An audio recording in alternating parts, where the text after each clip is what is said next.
Praise the lord. యేసు రక్తమే జయము. మన రక్షకుడు మన విమోచకుడైన యేసుక్రీస్తు పరిశుద్ధ నామములో అందరికీ వందనాలు. చిన్న ప్రార్థన ద్వారా ఈ ఉదయకాల వాక్యధ్యానం చేసుకుందాము. పరిశుద్ధుడ మహాగణుడు అనే దేవ యేసయ్య, సర్వాధికారినైనా మీకే వేలాది వందనములు, కృతజ్ఞత స్తుతి స్తోత్రం చెల్లించుకుంటున్నాను దేవ ఉదయకాలం ప్రభు వాక్య భాగం ధ్యానిస్తుండగా వాక్య భాగం మాకు అర్థమవుతూ సహాయం చేసి మీ కృపలో బలపరిచి మీకు మాదిరిగా మమ్మల్ని నడిపించమని ఈ చిన్న ప్రార్థన యేసుక్రీస్తు అతి పరిశుద్ధ నామములో అడిగి వేడుకుంటున్నాను తండ్రి. ఆమేన్ ఆమేన్. యెషయా గ్రంథం 11వ అధ్యాయం 1వ వచనం. యెషయా ముద్దు నుండి చిగురు పుట్టును, వాని వేరుల నుండి అంకురము ఎదిగి ఫలించును. ఆమేన్. దేవుని వాక్య భాగం దీవించును గాక.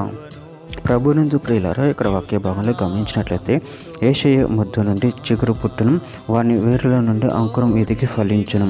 అదేవిధంగా వాక్య భాగంలో గమనించినట్లయితే యెషయా గ్రంథం 53వ అధ్యాయం 2వ వచనం. లేత మొక్క వలన ఎండిన భూమిలో మొలిచిన మొక్క వలన అతడు ఆయన ఎదుట పెరిగిన, అతనికి స్వరూపమైనను సొగసైనను లేదు. మనం అతన్ని చూచి అపేక్షించినట్లుగా అతని యందు స్వరూపం లేదు. జకర్యా గ్రంథం 6వ అధ్యాయం 12వ వచనంతో అతనితో ఇట్లనము, సైన్యములకు అధిపతి యెహోవా సెలవిచ్చినదేమనగా, చిగురు అను ఒకడు కలడు, అతడు తన స్థలములలో నుండి చిగురించును, అతడు యెహోవా ఆలయం కట్టును. ప్రకటన గ్రంథం 5వ అధ్యాయం 5వ వచనంలో, ఆ పెద్దలలో ఒకడు ఏడవకు, ఇదిగో దావీదుకు చిగురైన యూదా గోత్రపు సింహం 7 ముద్రలను తీసి ఆ గ్రంథం ఇప్పటికే జయము పొందినని నాతో చెప్పెను. ప్రకటన గ్రంథం 22వ అధ్యాయం 16వ వచనంలో, సంఘముల కోసం ఈ సంగతులను గురించి మీకు సాక్ష్యం ఇచ్చుటకు యేసు అను నేను నా దూతను పంపి ఉన్నాను.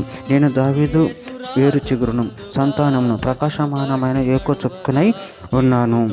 యెషయా గ్రంథం 11వ అధ్యాయం 10వ వచనం. ఆ దినమున ప్రజలకు ధ్వజముగా నిలుచుచుండు యెషయా వేరు చిగురునద్ద జనములు విచారణ చేయును, ఆయన విశ్రమ స్థలము ప్రభావం గలదగును. రోమిలికి రాసిన పత్రిక 5వ అధ్యాయం 12వ వచనం. మరియు యెషయా ఇలాగ చెప్పుచున్నాడు, యెషయాలో నుండి వేరు చిగురు అనగా అన్యజనుల నేలుటకు లేచువాడు వచ్చును, ఆయన యందు అన్యజనుల నిరీక్షణ ఉంచెదరు. యెషయా గ్రంథం 4వ అధ్యాయం 2వ వచనం. ఆ దినమున యెహోవా చిగురు మహిమయు భూషణమగును, ఇశ్రాయేలులో తప్పించుకొనున్న వారికి భూమి అంతటా అతిశయాస్పదంగాను శుభలక్షణంగాను ఉండును. చివరిగా ఒక మాట, ఇర్మీయా గ్రంథం 23వ అధ్యాయం 5వ వచనం.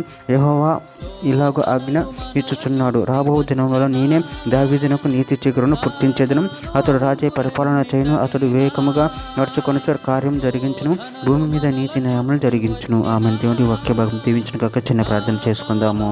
యెషయా, మీరు ఇచ్చిన వాక్యదాన్ని బట్టి ప్రముఖతను చెల్లించుకుంటున్నాను తండ్రి. నేను యెషయా ముద్ద నుండి చిగురు పుట్టని సెలవిస్తున్నారు తండ్రి. అది నీతి న్యాయం జరిగించడం సెలవిస్తున్నారు ప్రభావ. అందుని బట్టి ప్రముఖతను చెల్లించుకుని మీ ప్రేమ కృప మమ్మల్ని నిరంతరం కాచి కాపాడమని చిన్న ప్రార్థన నామములో అడిగి పెట్టుకుంటున్నాను తండ్రి. ఆమేన్.